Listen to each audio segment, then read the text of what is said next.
আজকে বিকেলবেলা ঝাড়ু দেওয়ার কাজটা সাইরা ফেললাম, আর তখনই আমার চক্ষু গেল আমাগো বাড়ির সবজি ঝুড়ি, আর দেখতে পেলাম একটা কুমড়ো। কিন্তু এ তো কুমড়ো না, কুমড়োর ছানা। এই ছানা কুমড়োটা দিয়ে তো ভালোই ফুটবল খেলা হবে। আর এদিকে আমি একটু সার্কাসও করে নিলাম এর সঙ্গে। এদিকে কুমড়ো মনে মনে ভাবছে, আজ যদি একটু ভারী হতাম তোর মাথাটাই কেঁচো করে দিতাম। যাই হোক, আজকে এই ছানা কুমড়োটাকেই রান্না করব।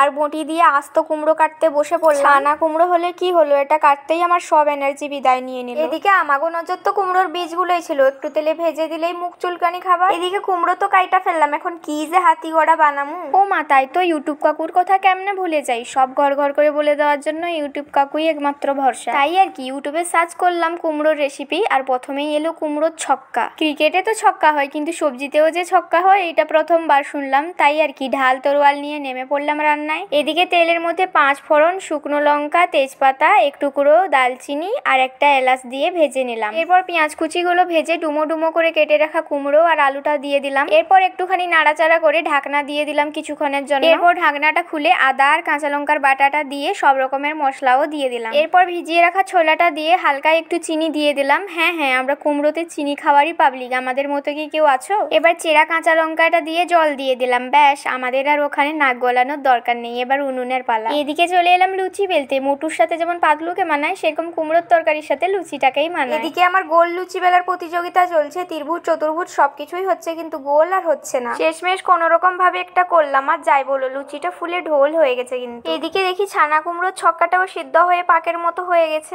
আর একটু ধনেপাতার কুচি দিয়েই নামিয়ে আনলাম। এরপর তো আমার আর তর্স হয়েছিল না, ফুলকো ফুলকো লুচি নিয়েই খেতে বসে পড়লাম। আর কুমড়োর ছক্কাটা যা ব্যাপক হয়েছিল, একে তো আমি ছয়ে ছ দেবো।